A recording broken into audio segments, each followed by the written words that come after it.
Olá, seja bem-vindo à nossa aula 2. Nós vamos falar nessa aula aqui sobre a abordagem clássica da administração e na aula seguinte também. Especificamente nessa aula, nós vamos tratar sobre a administração científica, que também é conhecida como teoria da máquina.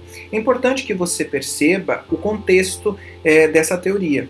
Antes de mais nada, vamos lembrar o que nós falamos na aula anterior sobre a questão do início do século XX e do êxodo rural que estava acontecendo naquele momento e da ida dessas pessoas para os centros urbanos. Levando isso em consideração, as empresas começaram a admitir, portanto, vários empregados para satisfazerem as necessidades de produção da época. E com isso, as empresas começaram a perceber também que existia muita perda de matéria-prima e que a mão de obra não era, digamos assim, eficiente. E com isso surgiu, portanto, a administração científica enquanto teoria. Por quê? Porque a administração até então era feita através da experiência, do empirismo que a gente chama. E aí vem um cara, que eu já vou falar o nome dele, que saca isso e percebe da necessidade de se olhar para a administração de forma mais científica. E é a partir desse momento que a administração passa a ser considerada uma ciência, a ser estudada. Então, qual é a ênfase desse modelo, dessa teoria da administração científica? É nas tarefas. Então é importante a gente entender que essa proposta aqui que nós vamos ver hoje, ela tem um contato muito grande com as tarefas, com o chão de fábrica, com a necessidade de organizar o processo produtivo. Tá certo? E quem foi o precursor dessa teoria? Foi o Frederick Winslow Taylor, que viveu entre 1856 e 1915. E o Taylor, como ele é conhecido, ele iniciou a carreira dele dentro de uma companhia de aço conhecida como Midvale Steel Works, como operário, e acabou se tornando, portanto, engenheiro-chefe no processo de produção. Ele foi consultor também na Bertling Steel Works, em Pittsburgh, onde realizou aí famosas experiências relacionadas aí ao processo de operacionalização do chão de fábrica.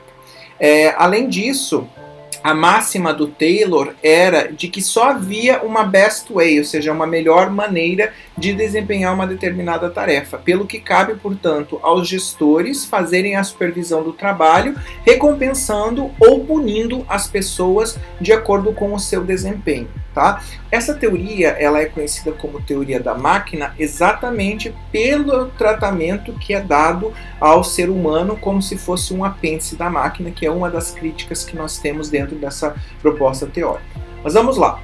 Taylor foi, portanto, o precursor do estudo da administração como ciência. É a partir das análises que ele fez aqui que a administração começou a ser olhada com um viés não voltado tanto para o empirismo, para a experiência, mas voltado para o estudo, para a ciência. Tá certo?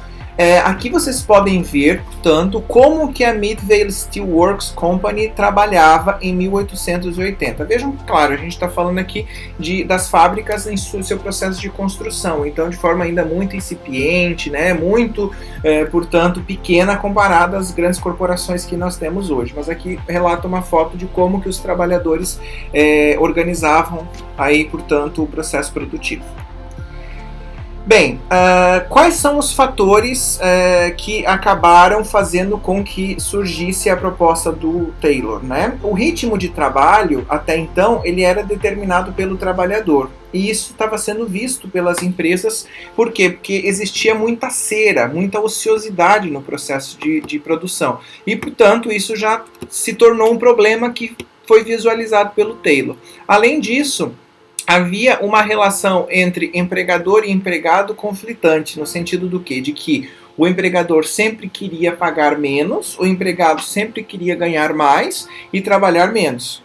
E, portanto, o empregador queria sempre pagar menos e ter mais lucro, maior lucratividade em cima do empregado. E, portanto, essa relação sempre foi conflitante e era necessário fazer alguma coisa para reduzir esse processo de conflito que existia entre o empregador e o empregado. Além disso, o Taylor ele era da classe média e possuía laços com os supervisores, então ele conseguiu, a partir da posição em que ele ocupava de engenheiro-chefe, conseguiu implantar algumas coisas e fazer algumas experiências que outras pessoas na época não tinham conseguido.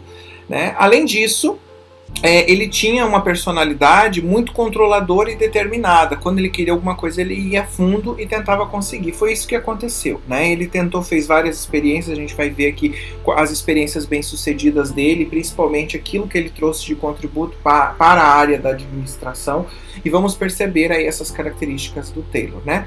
E nessa proposta aqui, o Taylor se preocupou também com uma coisa que a gente chamava de lei da fadiga, onde tarefas sem orientação ou o trabalhador sem treinamento faziam com que ele se cansasse mais rápido e, portanto, produzisse em menor quantidade. Vejam que quando eu começo a falar aqui em produção, em produtividade, eu estou falando estritamente do fator físico do processo e não do fator humano. Eu estou falando aqui da produtividade para fins do quê? De maior lucro do empresário, de maior lucro do empregador, certo? Que é exatamente a regra principal do capitalismo, né? E a obra do Taylor, que se chama Arrumando o Chão de Fábrica, né, que é a obra mais conhecida dele aqui, que é o Shop Management, da administração de oficinas, ele mostra algumas técnicas de como fazer a racionalização do trabalho do operário por meio da ETM, que a gente chama, que é o Estudo de Tempos e Movimentos. O que ele fez com isso? Ele começou a observar como que os operários faziam determinadas atividades, viu que eles usavam muito tempo para fazer as coisas, sendo que poderia haver uma racionalização desse tempo, onde, se o empregado estivesse no local certo, fazendo os movimentos certos, ele reduziria o tempo de execução de determinada atividade. E foi aí que ele percebeu, aí, portanto, a importância de fazer esse estudo dos tempos e movimentos. Então, o Taylor diz que o objetivo da administração e da chefia era pagar melhores salários e reduzir custos unitários de produção. Aqui é importante a gente entender que a ideia de pagar melhores salários era no sentido de produtividade. Por quê? Porque ele entendia que as pessoas eram improdutivas ou ficavam, tanto na cera, como eu já falei, em função de perceberem salários muito pequenos, né? E aí ele viu que era necessário pagar melhor para que as pessoas se sentissem mais motivadas a desempenhar a sua máxima produtividade e superá-la, por sinal, né? Ele viu também que a administração precisava aplicar métodos científicos de pesquisa e experimentos, olhar para como se poderia fazer uma atividade de forma mais racional, que foi o que eu já falei, através da experiência, né, e da investigação de qual seria o melhor método, né, aquela one best way, a melhor maneira de se fazer determinada atividade. Né? Selecionar de forma científica os trabalhadores, então garantir que o homem certo estivesse para a função certa, e treinar os trabalhadores para que haja uma única maneira de fazer as coisas, né? Que foi o que eu já falei, the one best way. Para também estabelecer um ambiente psicológico de cooperação entre a administração e o trabalhador. Mas cabe um adendo aqui que quando eu falo sobre estabelecer um ambiente psicológico, não significa dar valor para questões humanas, significa garantir um ambiente de cooperação para que a produtividade seja maior e, portanto, maiores lucros para o capitalista ou para o empregador. Que fique claro, você entender a diferença, porque aqui ainda o fator humano não era um fator significativo, né, ao ponto de olhar para o homem como um ser psicológico e que tem suas necessidades humanas que precisam ser satisfeitas. Aqui é nitidamente um acordo de cooperação entre os operários para que eles produzissem em maior quantidade. O homem aqui é entendido nitidamente como um ser econômico, um ser movido pelo dinheiro que ele vai receber a partir da atividade que ele desempenha, tá certo? Ideias básicas, portanto, aqui dessa proposta do Taylor é selecionar os melhores trabalhadores, certo? Então, aqui vamos selecionar os melhores trabalhadores pagando salários melhores de acordo com a produtividade deles, porque se a gente selecionar os melhores trabalhadores, nós vamos ter maior produtividade, certo? Segundo, ensinar o melhor método de trabalho. O que é considerado o melhor método de trabalho? Aquele que tem uma relação custo-benefício melhor. O que significa isso? Significa nós falarmos sobre a questão da redução, por exemplo, dos tempos e dos movimentos, para que o operário que antes produzia de acordo com o ritmo e o movimento que ele fazia, agora ele passa a produzir em tempos e movimentos certo? Então é importante a gente perceber essa nuance exatamente para compreender qual era a proposta. A proposta aqui, portanto, é que haja maior produtividade para garantir melhor retorno do negócio. Tá? E em terceiro, pagar salários mais altos. Por que pagar salários mais altos? Pagar salários mais altos em função da produtividade, em função daquilo que aquele empregado produzia, e não pagar salários mais altos para ficar no ócio, para ficar na cera. Né? Então, a ideia aqui era premiar, ou seja, garantir os pagamentos de salários quando esses funcionários atingissem o padrão que foi estabelecido e aumentar o pagamento do salário a partir dessa média estabelecida. Quem produzisse em maior quantidade do que aquilo que foi estabelecido como padrão ganhava melhores salários. Essa era a proposta. Né? Quais são os princípios que nós temos relacionados à teoria do Taylor? Princípio do planejamento. Né? Então, o que a gente faz nesse momento? A gente substitui aquela proposta de baseado na experiência, no empirismo, por procedimentos científicos. Então, sai aquela ideia do improviso e do julgamento individual, e o trabalho é planejado e testado, e os movimentos foram, portanto, decompostos para que pudesse aumentar a racionalização da execução e reduzir, portanto, o tempo, né, de execução que esse trabalho necessitava para ser cumprido, nesse sentido. Então, planejamento vinha aqui no sentido de fazer aquela análise que nós comentamos lá atrás, que o René Descartes fez no processo do plano cartesiano, porque a gente já vai voltar aqui para conversar sobre essa questão. Tá? Além disso, princípio de preparo dos trabalhadores. O que? Selecionar os operários de acordo com as aptidões e preparar eles e treinar eles para produzirem mais e melhor. Vejam que em momento algum se fala aqui de questões humanas envolvidas no processo. Né? Aqui era considerado o melhor trabalhador aquele que produzisse em maior quantidade. Né? Então, a proposta ali tinha a melhor maneira de se fazer o negócio, the one best way, a melhor maneira, a única melhor maneira de se fazer, e o empregado que conseguisse fazer daquela melhor maneira e superar aquilo era considerado, portanto, um empregado para a empresa e um empregado necessário para o desenvolvimento e a produtividade em larga escala. Né? Princípio de controle.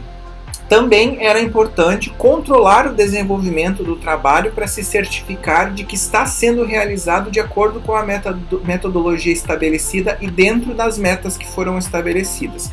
É interessante porque depois vocês vão ver comigo aí, portanto, o filme do Charlie Chaplin, né, que se chama Tempos Modernos, e uma das críticas é exatamente essa, porque nessa época entendia que o operário ele era um ser preguiçoso, né, e que ele fazia o quê? Ele tentava se livrar do trabalho para evitar que o trabalho acabasse o substituindo por uma máquina.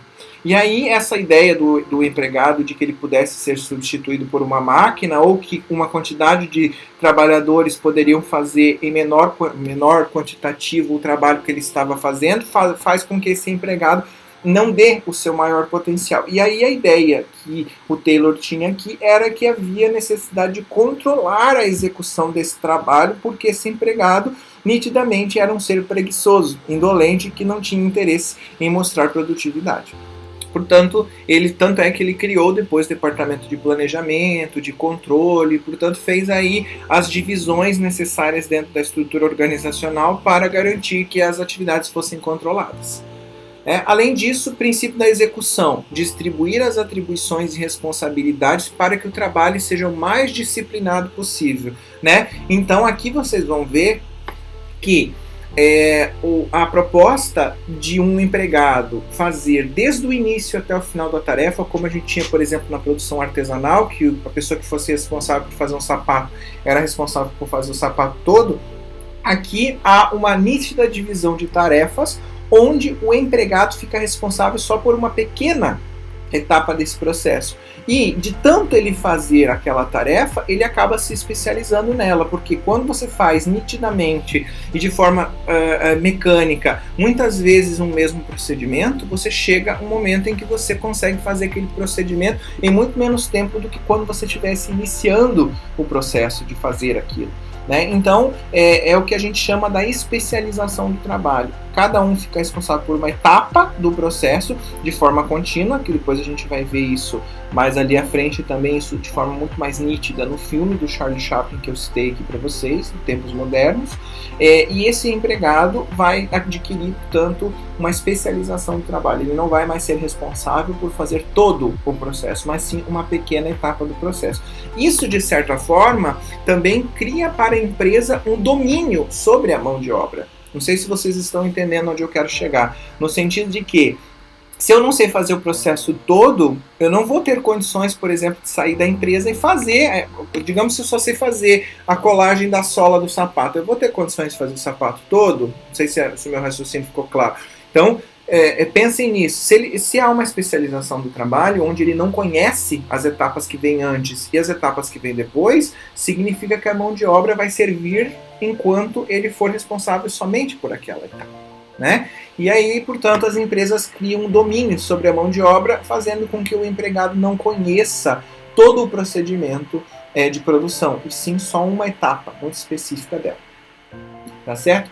Então, o modelo aqui, pessoal, dessa administração científica é desenvolver uma ciência para cada elemento do trabalho, que significa o quê? Significa organizar o trabalho de forma racional, selecionar cientificamente, treinar e desenvolver o trabalhador, como nós já falamos, para executar uma determinada tarefa operacional e muito específica, especializada, cooperar com os trabalhadores para garantir que os passos científicos sejam seguidos, e complemento isso aqui dizendo para garantir que haja produtividade em maior escala e, portanto, maior retorno financeiro para o capitalista ou para o empregador, e assumir todo o planejamento e organização, deixando os trabalhadores só executarem as suas tarefas. Portanto, essa especialização do trabalho, e o Taylor já deixava isso muito claro, que existe, portanto, uma segregação de tarefas. Quem é responsável pelo planejamento, pela gestão, não é responsável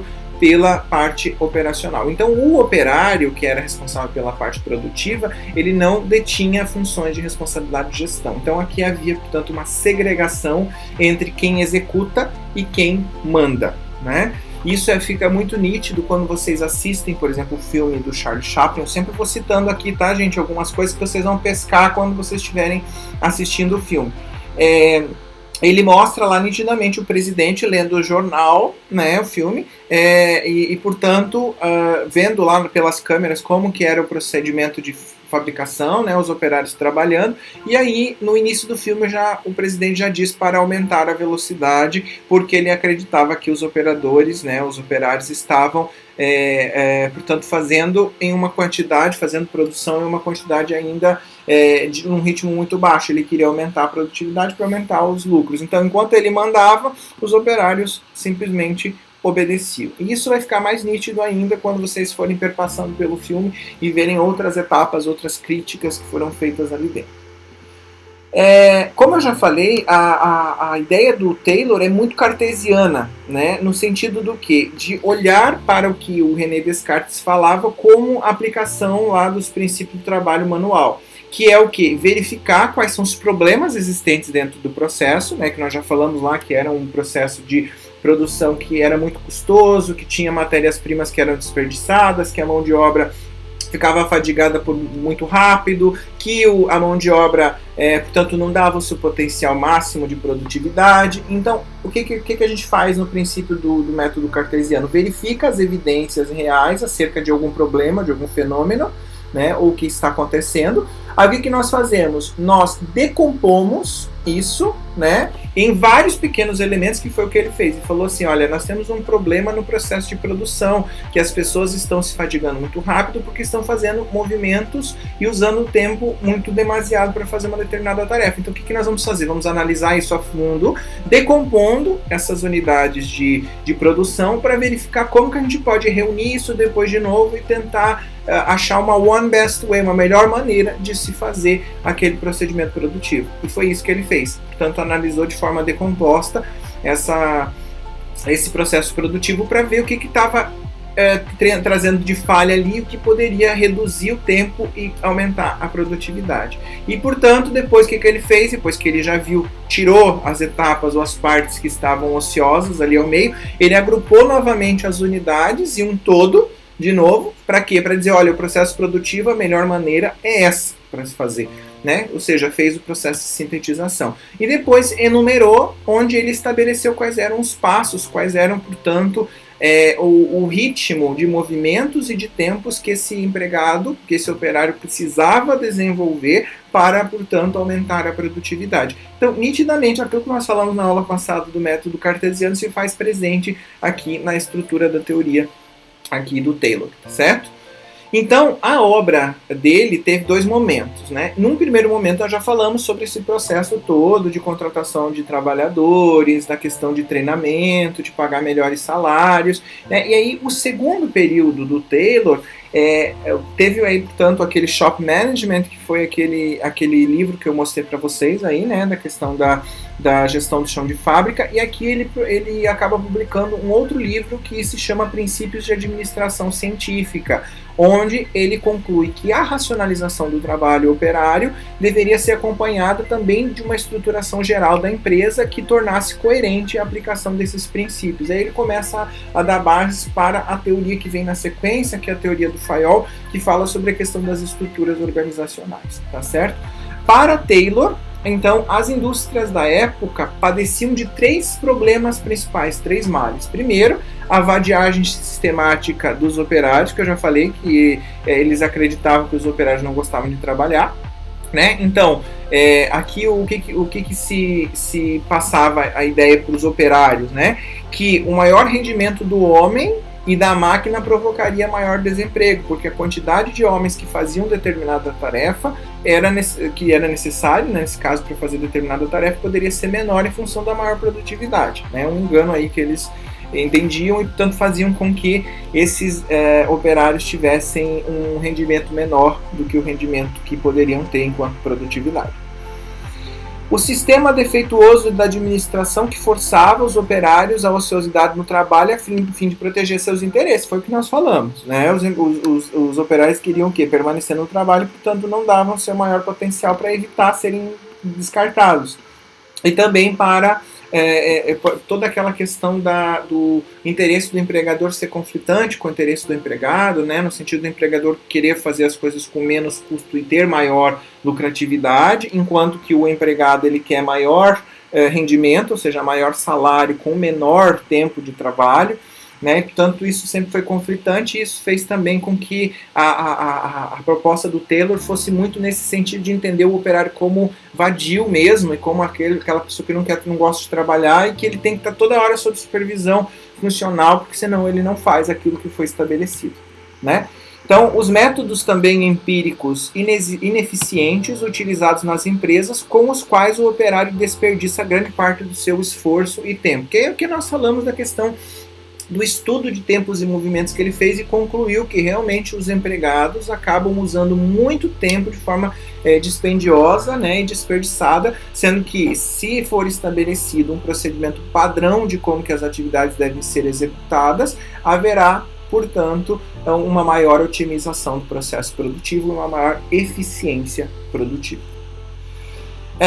E também outra situação que fica muito evidente no livro dele é o desconhecimento por parte da gerência das rotinas de trabalho e dos tempos necessários para sua realização. Ou seja, os gerentes e a administração como um todo desconhecia como que era feito esse processo produtivo. Não mapeava, por exemplo, o tempo que era necessário para desenvolver esse processo e não tinha noção de que isso poderia lá, ao final de um dia, ao final de uma semana, ao final de um mês, trazer, portanto, uma redução da capacidade produtiva da empresa, que poderia ser muito maior se houvesse uma racionalidade no processo produtivo, com o melhoramento das ferramentas, com o melhoramento dos movimentos e dos tempos necessários à atividade especializada que aquele operário desenvolvia. Né? Então, segundo ele, a administração científica é uma evolução e não uma teoria, tendo como ingrediente 75% de análise e 25% de bom senso. No sentido de que é preciso fazer essa decomposição lá que o René Descartes coloca no método cartesiano. Olhar para o problema, dividir esse problema nas suas várias possibilidades de análise, retirar o que for necessário retirar daquilo, ajustar, sistematizar e sintetizar essas propostas para depois enumerar como que deve ser feito de forma mais racional. Então, esse é o princípio geral dessa teoria da administração científica. Tá? E a falta de uniformidade das técnicas e métodos de trabalho. Né? O que ele quer dizer? Que apesar da atitude pessimista a respeito da natureza humana, do homem, né, que sendo ocioso, sendo um ser que não gosta de trabalhar, já que considerava aí o operário como irresponsável, vadio e negligente, ele se preocupou em criar, portanto, um sistema baseado na intensificação do ritmo de trabalho em busca da eficiência empresarial. Então ele falou que não havia uma uniformidade, cada operário fazia de um jeito o mesmo trabalho, muitas vezes desenvolvido. E, portanto, ele falou, não, a gente precisa padronizar, ver qual é o menor tempo que pode ser gasto para fazer essa atividade, e a partir desse entendimento, nós encaminharmos aí uma one best way, uma melhor maneira de se fazer e usar essa maneira como padrão para todos os operários. Né?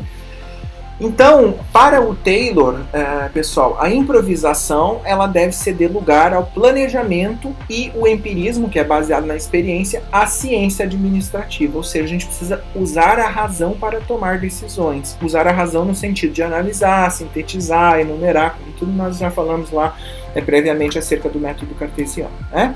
Então, a ideia de substituir métodos empíricos e rudimentares pelos métodos científicos recebeu, portanto, o nome de Organização Racional do Trabalho, que é conhecida como ORT. Né? Essa ORT, essa Organização Racional do Trabalho, tinha como princípios, como ideias do quê? De estudar quais eram os tempos que se usava para fazer uma determinada tarefa e quais eram os movimentos que esse empregado, esse operário desenvolvia ao longo do processo de produção, né? Garantir uma divisão do trabalho e especialização do operário, ou seja, para ele fazer uma parte do processo e não o processo todo de construção de um determinado produto. Né? Desenho de cargos e tarefas no sentido de deixar claro para o empregado. Vejam lá que nós falamos que alguns princípios militares se fazem presentes aqui, principalmente quando o soldado precisa saber tudo o que ele vai desenvolver na função. Aqui também, desenho de cargos e tarefas, dizer para o empregado, nesse caso para o operário, tudo que ele precisa saber acerca do processo de produção daquela especialização de trabalho que ele está responsável. Portanto, desenhar o cargo e as tarefas no sentido de dizer, olha, esse cargo faz isso e essas tarefas ou atividades são essas aqui que devem ser desempenhadas dessa e dessa forma. Ou seja, deixar claro para ele como que é o processo, né? Como que ele deve ser desenvolvido. Condições de trabalho. A melhoria também das condições de trabalho. Vejam só, quando eu falo condições de trabalho, não olhem para o lado humano, não estamos falando desse aspecto, mas sim só no sentido produtivo. Então, a melhor iluminação, a melhor disposição das ferramentas e das máquinas próximas ali ao empregado, tudo isso vai contribuir para uma melhor produtividade. E, portanto, aqui as condições de trabalho são nesse sentido, no sentido físico do processo, e não no sentido emocional ou psicológico envolvido, tá? Padronização das tarefas, né? No sentido de garantir que as tarefas fossem padronizadas através de fluxogramas, através da enumeração que nós falamos lá previamente, de quais são os passos que precisam ser desenvolvidos para se chegar, portanto, à eficiência daquele método de trabalho.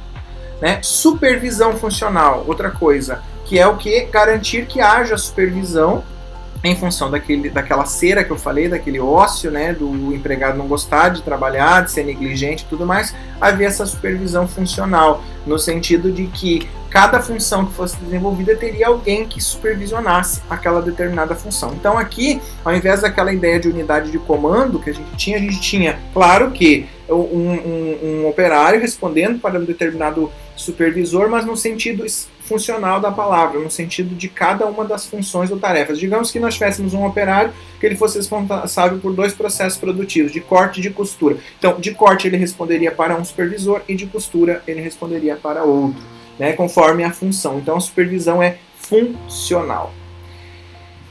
Aqui também a questão da fadiga do trabalhador. Então foi estudado os tempos e movimentos no sentido de entender que há uma fadiga do trabalhador, seja essa fadiga em função do processo de produção, em função da quantidade de horas que ele trabalha, ou em função também da forma com que o ambiente está organizado, o ambiente físico está organizado. E, portanto, aqui a gente vai ver que o casal Gilbert, que foi um casal responsável por fazer esse estudo dos tempos e movimentos de forma muito mais específica, estabelecer fluxogramas e, portanto, símbolos que reduzissem esse processo de fadiga do trabalhador, foram aí, portanto, precursores desse modelo dentro já da teoria de Taylor, né, no sentido do que? De ampliar e, digamos, especificar como que se podia reduzir o processo de fadiga do trabalhador. Né? A gente já vai ver ali na frente mais sobre elas, cada um desses princípios da ORT. Né? O princípio da exceção, que é outro princípio interessante também, porque trata da questão de que se tudo está correndo bem, eu não devo me preocupar com isso, eu devo me preocupar com as exceções, né? Que são aquilo que não está correndo bem. O princípio da exceção é o quê? Eu vejo que alguma coisa no processo produtivo não está correndo bem. Eu vou me preocupar com o resto que está correndo bem? Não, eu vou me preocupar com aquilo que está fugindo à regra. Né? Então, o princípio da exceção é esse, aquilo que foge à regra e que deve ser olhado com mais cuidado, com, digamos assim, uma maior precisão ou maior profundidade dentro do processo de produção. E o entendimento do homem como um ser econômico, né? Aqui, a partir do momento que ele conseguisse cumprir, portanto, aquela melhor maneira que nós falamos aqui, ele era premiado conforme a produtividade. Quanto maior fosse a produtividade dele para além do padrão que foi estabelecido, ele era melhor a sua remuneração. Então aqui se entendia nitidamente que o homem era um ser que era movido pelo recurso financeiro que recebia no processo produtivo. Em momento algum se falou aqui que o homem era movido por sentimentos, por emoções, por outras questões mais psicossociais que, se não a questão do benefício financeiro que ele iria receber a partir do trabalho que prestasse. Tá certo? Então, aqui vocês podem ver como que se pensou essa questão da racionalização do trabalho. Vocês podem ver que tem um posto de trabalho, né? E aqui, portanto, estão estruturadas as diferentes fases de como que o operário deveria se movimentar e utilizar-se do tempo para garantir que a execução da atividade acontecesse. Então, era essa a ideia. Então, houve nesse estudo de tempos e movimentos uma redefinição das atribuições que esse empregado tinha, né? Uma padronização dos procedimentos e das ferramentas que ele usava para desenvolver aquela atividade, a cronometragem, portanto, do tempo que ele demorava para fazer aquela atividade, e o pagamento por peça, ou seja, pela quantidade de produção que ele fazia. Né? E cartões de instrução, como esse que nós estamos vendo aqui, que são as instruções de como que devem ser feitos os procedimentos acerca de uma determinada atividade. Né? Vejam que a racionalização se torna bastante firme aqui, né? Bastante visível. E a criação de departamentos de planejamento no sentido de criar essas padronizações, né? Verificar qual era a melhor maneira, a questão de criar esses cartões de instrução para garantir a maior eficiência no processo produtivo. Tá? Aqui é só mesmo a título de exemplificação, né, de como que o processo deve ser organizado, né, quais os movimentos que esse operário precisa fazer para desenvolver aquela tarefa. Portanto, vejam que a proximidade que esse operário tem de de uma determinada bancada para ele poder se movimentar é muito mais interessante do que como acontecia antes, de forma empírica, onde o empregado tinha que se movimentar às vezes meio metro para poder fazer um procedimento e depois se movimentar novamente para fazer outro procedimento. E isso faz com que o estudo da fadiga do trabalhador seja importante, porque se ele tiver que toda hora, a todo momento, fazer esse caminho para poder chegar até o produto, ou até o processo de produção ali, né, a fase que ele precisa cumprir, ele vai ter um cansaço muito maior ao longo do processo. Né? E aí por isso que aqui esse estudo dos movimentos, né, fez com que o operário se aproximasse mais do produto, né, e que ele pudesse se movimentar de forma a garantir maior eficiência na hora de fazer aquela determinada atividade. Vocês vão ver que isso aqui é precursor para a produção em série que nós vamos ver no Ford. No Fordismo, porque ao invés do empregado ficar se movimentando por todas as etapas produtivas, ele fica parado e o que se movimenta é o produto, aquilo que está em processo de produção, exatamente para evitar a fadiga desse trabalhador. Né? Mas isso a gente vai falar aí para frente depois. Né? Então, quais as vantagens de se estudar os tempos e os movimentos, né? Isso acaba fazendo com que se elimine movimentos que são inúteis, né? Ou substitui esses movimentos que não são tão eficientes por movimentos que são mais eficientes e que trazem um retorno mais rápido, né? Racionaliza a seleção e o treinamento do pessoal, porque todo mundo é treinado e segue o processo de produção conforme está estabelecido nos cartões de instrução, como nós já falamos. Melhora a eficiência do operário e o rendimento da produção, obviamente, né, porque reduz o tempo e reduz os movimentos, aumenta a produtividade, porque se ele fica lá na empresa durante 8 horas, se ele demorasse um determinado tempo para fazer que era maior do que o tempo que ele está demorando agora, ele vai conseguir fazer mais unidades produtivas com o menor tempo que ele está desenvolvendo agora, né? Distribui de forma uniforme o trabalho para que não haja períodos de falta ou excesso de trabalho, portanto, a gente sabe o tempo que vai demorar para cada unidade ser produzida e, portanto, não há ociosidade no processo. Oferece também aquilo que a gente chama de uma base uniforme, ou seja, uma base padrão para salários equitativos e para quem for para além daquele padrão que foi estabelecido, os tais dos prêmios de produção. Volto a falar, homem econômico, voltado para o quê? Para os recebimentos financeiros que vai ter em função da sua produção. Né? E os objetivos desse estudo de tempos e movimentos: eliminação do desperdício de esforço humano, né? Ou seja, garantir que a mão de obra seja, portanto, mais eficiente, adaptação dos operários à tarefa, a adequação do trabalhador ao que deve ser feito através dos treinamentos, né? Dos cartões de instrução e tudo mais, maior especialização das atividades, estabelecimento de normas detalhadas de execução do trabalho, né? Então, a divisão do trabalho ela se torna ali, portanto, essencial. Vejam que foi o que eu falei. Um operário desempenhava toda a tarefa quando a gente olhava para a questão empírica. Com essa proposta do Taylor, o que esses operários vão fazendo? Eles vão fazendo essas tarefas de forma seriada, ou seja, cada um é responsável por uma etapa que, quando somadas, vão constituir o todo. Então, um exemplo do sapato que eu citei, né? Então, ao invés do artesão fazer o sapato todo, nesse caso o operário vai fazer o quê? Um vai ficar responsável pelo corte, né, do tecido, outro vai ficar responsável pela cola, outro vai ficar responsável pela costura,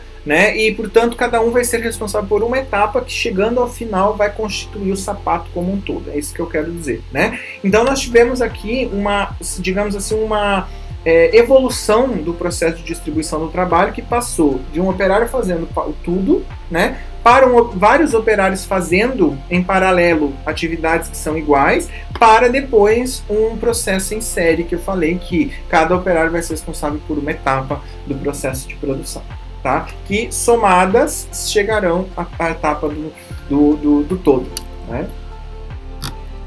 Outra coisa, o desenho de cargos e tarefas foi o que eu falei. Tarefa é toda a atividade que é executada e o desenho do cargo é especificar quais são as tarefas ou os métodos que são necessários para serem desenvolvidos pelo operário. Então aqui o Taylor deu muita ênfase para isso, no sentido de dizer, olha, você que é operário precisa fazer isso, isso e isso, de acordo com os cartões de instrução que estão ali postos. Portanto, há uma nítida, digamos assim, especificação do que é que cada operário precisa fazer e instruções de como fazer de forma mais eficiente, né? A nível produtivo, é claro.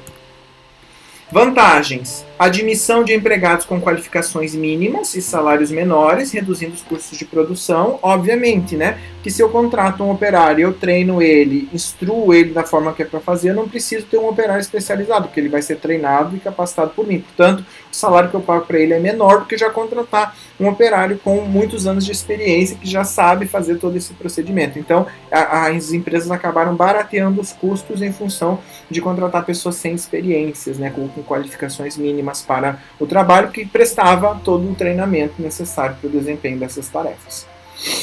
Minimização dos custos de treinamento, já falei, redução de erros na execução, portanto, diminuindo os refugos e rejeições. Por quê? Porque se eu estabeleço como que o processo deve ser produzido, né, o processo deve ser feito, nitidamente eu não vou ter esses refugos ou essas rejeições em tamanha quantidade. Por quê? Porque todos seguem o mesmo padrão, né, e isso traz maior eficiência para o processo também e reduz esses problemas que era um desses problemas que nós tínhamos no início, lá quando nós falamos do que foi como ideia precursora para o surgimento da administração científica, e que havia muito refúgio de matéria-prima. Aqui já não, porque eu já estudei os tempos em movimentos que são necessários para o desempenho da produção e, portanto, todos fazem da mesma forma. Então, não há aí, portanto, o refúgio ou rejeição em grande quantidade em função de todos desempenharem a tarefa de modo semelhante, tá certo?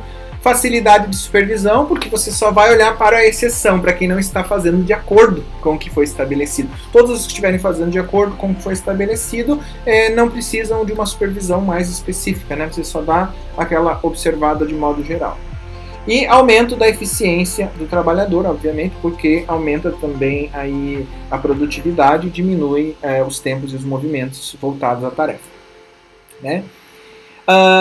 Outra coisa que o Taylor também fala, que é importante dentro desse processo de organização racional do trabalho, é a melhoria das condições de trabalho. Volto a falar o que eu já falei. Não é melhoria das condições de trabalho para fins psicológicos e para fins aí de bem-estar do empregado, mas sim um conceito de condições de trabalho voltado para a produtividade. Então, as condições de trabalho que mais preocuparam a administração científica foram adequação dos instrumentos e ferramentas de trabalho e de equipamentos de produção, obviamente para aumentar a produtividade, né?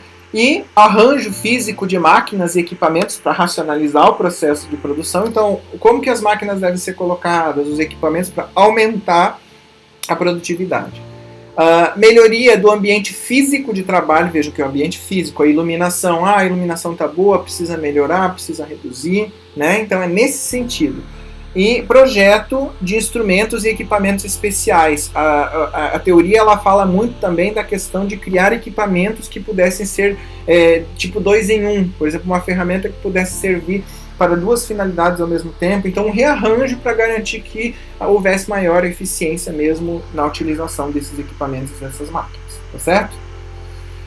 Padronização, como o nome já diz, né? A padronização é no sentido de criar uma medida aceita como critério, né? Então, a organização racional do trabalho foi além e passou a se preocupar com a padronização dos métodos e dos processos de trabalho, né? Não só das ferramentas e dos equipamentos, mas também de como que o processo produtivo se dava com os tempos e movimentos que nós já estudamos, né?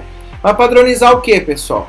Além das máquinas e equipamentos, das ferramentas e dos instrumentos de trabalho, das matérias-primas e dos componentes, né, que precisam no processo produtivo, também o método de trabalho, que é o processo de produção, tá certo? Então, o intuito é reduzir aqui a variabilidade e a diversidade no processo produtivo e eliminar o desperdício, aumentando a eficiência produtiva.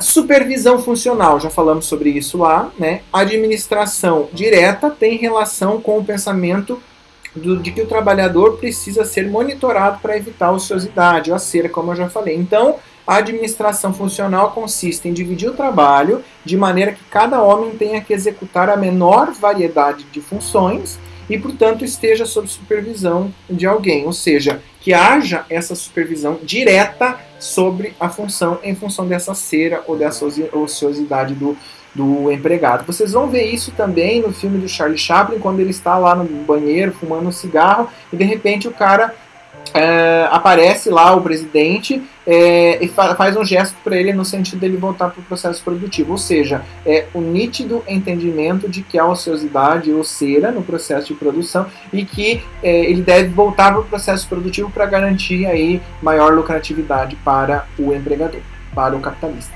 né? Fadiga do trabalhador, né? Frank Gilbert e a Lillian, né, falam que todo o trabalho pode ser reduzido a movimentos elementares. A gente chama de anagrama de Gilbert, né? Esse Der Blig, que a gente chama, é um conjunto de movimentos que esses autores, que são de certa forma estudiosos que complementam a teoria do Taylor, mostram que podem ser, digamos assim, haver aquele procedimento operacional padronizado que a gente tem muitas vezes através de fluxogramas e estruturas dizendo qual é o passo a passo que deve ser seguido. Aqui se utilizam símbolos no sentido de garantir que a atividade seja desenvolvida de forma mais rápida e mais elementar, né? Quando eu digo isso, o que significa? Que já os cartões de instrução, nesse período, já com a proposta dos Gilbert, já se tinha a ideia de que não havia mais necessidade de ficar escrevendo cartões de instrução muito grandes, mas sim utilizando símbolos, né, para garantir, portanto, a diminuição da fadiga do trabalhador e também a maior racionalização do trabalho. Então, com isso, evitar movimentos inúteis na execução da tarefa, executar de forma mais econômica possível, do ponto de vista fisiológico, os movimentos úteis. Quando eu falo ponto de vista fisiológico, eu quero dizer do ponto de vista corporal, né, do ponto de vista do corpo do indivíduo. Né? Dar aos movimentos uma ordem apropriada, seguindo especificamente, portanto, a ordem que foi estabelecida, né, dentro dessa organização racional do trabalho. Então, e como os Gilbert falavam, a fadiga é redutora de eficiência, faz com que não haja uma produtividade a nível eficiente. Né? E para isso eles criaram alguns símbolos que já, portanto, nos cartões de instrução, que foi uma metodologia estabelecida pela administração científica, né, de racionalizar o trabalho, já não se precisava ter aquelas instruções muito detalhadas a nível de escrita, e sim, simplesmente a utilização de alguns símbolos fazia com que o empregado já soubesse o que ele precisava fazer. Né?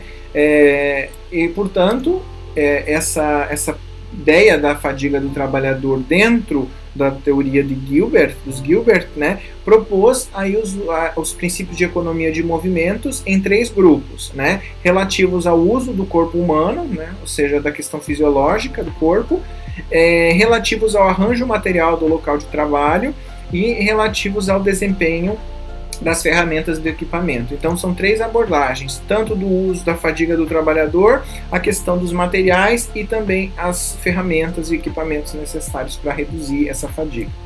Né? Já falamos sobre o princípio da exceção também, né, que nós falamos que uma das ideias do Taylor aqui é que houvesse um controle operacional baseado na verificação das exceções, ou seja, a preocupação dos gestores e dos supervisores era com resultados que fossem exceções aos padrões estabelecidos, né? E olhando para aquilo que saiu fora do padrão estabelecido é que conseguisse resolver aí, portanto, os problemas existentes e, portanto, contornar essas situações, né? Então, foi baseado nesses problemas que o estudo de tempos e movimentos dele trouxe a ideia de que havia fadiga do trabalhador, que era necessário organizar melhor a questão do chão de fábrica, a nível da disposição de máquinas, ferramentas, utensílios e equipamentos, como nós vimos, né? Assim, esse princípio é um sistema de informação que apresenta dados somente quando os resultados efetivamente verificados na prática divergem ou se distanciam dos resultados previstos. Então, o que acontece? Você faz o monitoramento, mas o monitoramento mostra que tudo está ok. Então, você não precisa se preocupar com aquilo, você deve dar foco para aquilo que se desvia do processo padronizado, né, nesse sentido. Então, o administrador deve dar prioridade para as ocorrências que se afastem dos padrões, ou seja, as exceções, para que hajam ações corretivas no sentido de melhorar aquela situação de exceção que existe e que essa exceção volte à normalidade, nesse sentido. Né? E, como nós já falamos, tínhamos aí, portanto, a eficiência do operário, que havia, portanto, um padrão de eficiência, como vocês podem ver aqui, e o que se afastasse da eficiência, aqui nesse caso dessa linha de produção padrão, era considerado como, portanto, uma produção excedente. Sendo essa produção excedente, havia uma remuneração maior para aqueles que produzissem para além do padrão. Né? Então, o que acontece? Você tem um padrão que você precisa produzir todo dia. Se você produz mais do que aquele padrão, você ganha pelas peças a mais que você produziu. Né? Estabelecemos que você tem que produzir 1000 peças por dia. Quanto você produzir 1.000 peças todo dia, você está no padrão. Se você produzir 1.100, naquele dia você vai ser remunerado pelas 100 peças a mais que você produziu. E era uma forma de aumentar a produtividade para além do padrão que havia estabelecido, portanto aumentando ainda mais os lucros do nosso querido capitalista, né? Então, a administração científica baseou-se no conceito do homo economicus, isso é, do homem econômico, como já falei. Segundo esse conceito, toda pessoa é concebida e influenciada exclusivamente por recompensas salariais, econômicas e materiais. Portanto, vejam aqui que as questões psicológicas são negligenciadas ao extremo, onde entende-se que o homem só se preocupa com dinheiro, não se preocupa com nada mais, com bem-estar, com nada mais, é só dinheiro, né? Dessa forma, explica-se a intenção de Taylor em instituir incentivos salariais e prêmios por produção, que foi o que aconteceu aqui nesse gráfico que eu estou mostrando para vocês. Você faz o padrão, se fez o padrão, recebe o valor que está estabelecido de salário. Fez para além, recebe o prêmio de produção. Por quê? Porque isso é um incentivo, segundo Taylor, financeiro em função da maior produtividade. Tá certo? Aí nós tivemos vários seguidores de Taylor, como já falei aqui para vocês, o Frank e a Lillian Gilbert, né, que falaram sobre a questão dos tempos e movimentos, e aperfeiçoaram esse estudo no sentido de criar aí estudos mais a fundo acerca da fadiga do homem, né, no processo de trabalho. O Henry Grant, que também foi um seguidor aí do Taylor, e falou sobre a questão do sistema de pagamento por incentivo, que foi aqueles prêmios de produção que ele deu o nome de tarefa bônus, né, e como que deveria funcionar esse processo, né, de incentivos financeiros para os empregados. O Karl Barth, que falou sobre os problemas matemáticos de cortes de metais e materiais na época, porque como nós já falamos aqui, a fábrica em que o Taylor trabalhava era de aço e, portanto, ali o Karl Barth trouxe algumas ideias de como se trabalhar a questão matemática e voltada para o cálculo de uma maior otimização de cortes de metais para que não houvesse desperdício desses materiais. Como nós já falamos, que um dos precursores para essa teoria era o desperdício de matéria-prima. Portanto, aqui o Karl Barth vem com cálculos matemáticos para tentar reduzir esse processo de desperdício, né? O Maurice Cook, que falou sobre a aplicação da administração científica dentro do governo e da educação, no sentido de racionalizar os trabalhos, o que trouxe para a gente aí a proposta da administração burocrática, que nós vamos ver aí para frente, né? E um dos autores que nós vamos estudar na próxima aula, que é o Henry Ford, né? Que na verdade ele não trouxe uma nova teoria, ele aplicou na prática aquilo que o Taylor já preconizava. Então foi um grande empresário com visão prática, né? E trouxe, portanto, para o processo produtivo maior produtividade, intensificação da produção, maior economicidade dos custos e linha de montagem, o que a gente chama de produção em série, como eu já falei. E nós vamos estudar ele, portanto, na próxima aula, né? Eu até disponibilizei já para vocês, né, um filme que se chama Ford, o Homem e a Máquina.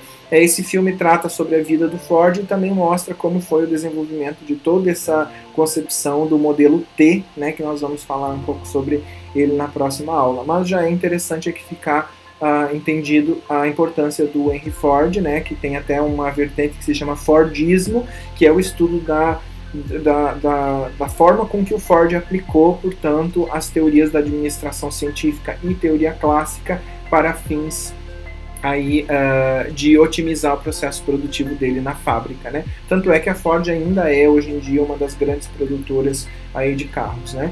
Claro que perdeu um pouco de mercado, depois nós vamos ver para a General Motors, ali na metade do século XX, mas foi aí, portanto, um dos precursores e fez com que houvesse a possibilidade de muitas pessoas que eram trabalhadoras de terem a possibilidade de se locomover através da utilização de veículos, né, automotores. Então nós vamos ver isso para frente, tá bem? Então, algumas críticas acerca de tudo que nós falamos hoje. Essas críticas elas se dividem em dois grupos. Primeiro, a questão da mecanização, né, que desestimula a iniciativa pessoal do operário, tornando esse operário parte da máquina, não considerando seus aspectos psicossociais. Uma coisa que vocês vão ver também no filme do Charlie Chaplin é no momento em que há alimentação dos empregados. Eles desenvolvem uma máquina lá para fazer a alimentação automatizada dos empregados, né?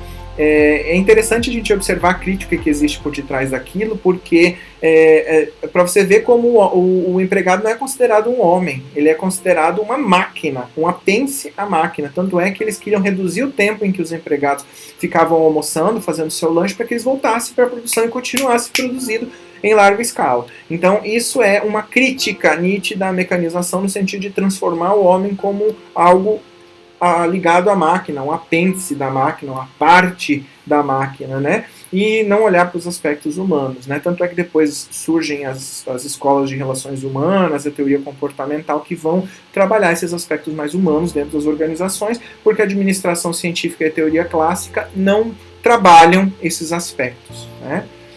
Esgotamento físico, né? Ou seja, preocupados com aquele prêmio de produção, os empregados acabam realizando mais do que o previsto para aumentar o pagamento, né, para receber mais, e aí acabam ficando fadigados, porque aí você faz 2, 3 horas a mais todo dia, quando você vê, chega ali nos últimos dias da semana, você já vai estar fadigado ou cansado em função da quantidade de tarefas que você desempenhou ao longo da semana para poder ter aí um melhor rendimento, né, a nível financeiro, a gente falando aqui. Então há um maior esgotamento físico. Então não adianta a gente reduzir a fadiga do trabalhador no processo de produção se aumenta o esgotamento físico para que ele desse a maior parcela de sua contribuição produtiva em função de maior tarefas ao longo da semana, que prejudicaria aí quando chegasse mais ao final daquela determinada semana. Então há, portanto, uma crítica voltada ao esgotamento físico do trabalhador dentro desse processo produtivo, e o filme do Charlie Chaplin deixa isso muito claro, que fez com que levasse à loucura muita gente que estava se preocupando simplesmente com os ganhos financeiros, né? E aí vocês vão ver que no início do filme já há, portanto, todo um processo assim de loucura quando ele começa ali a apertar, portanto, ali os parafusos, e quando ele vê, ele está apertando já a saia da mulher, já apertando o nariz do colega, porque chega num nível de loucura já, em função de se preocupar tanto com o processo produtivo e não se preocupar com o descanso necessário entre as jornadas, né? Por mais que houvesse na proposta do Taylor essa substituição dos empregados, que também fica claro no filme, que no momento que ele sai para almoçar, vem um outro que substitui ele, a gente sabe que o tempo, né, entre uma jornada e outra era muito pequeno, levando em consideração que a proposta deles era reduzir ainda mais para que o operário voltasse a trabalhar e, portanto, continuasse a produzir em larga escala para o capitalista, né? Consequências disso tudo, né? Especialização demasiada da produção do operário, tornando o apêndice da máquina, ou seja, ele não conhece o processo produtivo como um todo, portanto, o que vai acontecer? Ele vai acabar simplesmente sabendo fazer só uma etapa do processo, né? E, portanto, muito dependente daquilo que a máquina faz, né? Além disso, destrói a iniciativa própria e o relacionamento interpessoal. Por quê? Porque ele fica tão focado ali em apertar o parafuso, como o caso do Charlie Chaplin, que ele esquece, portanto, das relações interpessoais com as outras pessoas, que naquele momento sequer era cogitada, somente para fins de garantir a uniformidade e a maximização da produtividade, né? Portanto, o empregado vira simplesmente um robô que precisa desempenhar uma tarefa rotineira ali, portanto, manual, sempre com a mesma característica, né? E atomizar o trabalho em demasia, minimizando as aptidões dos operários, ou seja, não tem possibilidade de crescimento, afinal de contas esse operário fica simplesmente reduzido àquele processo de especialização do trabalho que ele foi colocado, né? De tão dividido que está o trabalho, ele não tem possibilidade de crescimento, porque ele só sabe uma determinada pequena etapa daquele processo produtivo, né? Então, pessoal, basicamente é isso sobre essa primeira teoria, né? A gente falou bastante coisa aqui, né? É importante que vocês assistam o filme Tempos Modernos, do Charles Chaplin, para perceber algumas questões que nós comentamos aqui. Quais questões, né? A gente vai conseguir perceber aí os 4 princípios do Taylor no filme, que são planejamento, preparação dos trabalhadores sempre para a produção em maior escala, né? Em larga escala, o controle das tarefas e o processo de execução dessas tarefas de forma padronizada. Então vocês vão conseguir identificar. E também o filme mostra os aspectos que nós discutimos aqui de forma crítica sobre a organização racional do trabalho, principalmente no que diz respeito à fadiga do trabalhador, a própria questão da supervisão funcional, que nós já comentamos. Comentamos também aqui do estabelecimento dos tempos e movimentos. Então tudo o que nós discutimos aqui vocês vão perceber de forma muito crítica e sutil na primeira parte do filme. E também vão ver uma crítica séria sobre a estrutura capitalista da época, que fazia com que os operários cada vez mais vivessem nos entornos da cidade, em lugares, digamos assim, com maior vulnerabilidade social, enquanto que os capitalistas gozavam aí, portanto, de uma maior concentração do capital, como é a proposta do capitalismo na atualidade também, né? E uma crítica muito severa sobre a exploração do trabalhador e o entendimento do homem como uma máquina dentro do processo produtivo. Então vocês vão ver aí questões relacionadas a isso dentro desse filme. Então vale muito assistir, faça uma sessão de cinema, que esse filme ele esclarece muita coisa do que nós falamos aqui sobre como era a administração na época da Revolução Industrial, tá? No início do século XX. Espero, portanto, que vocês tenham gostado da nossa aula de hoje, né? E nos vemos na próxima aula. Um abraço a todos, até mais. Tchau, tchau.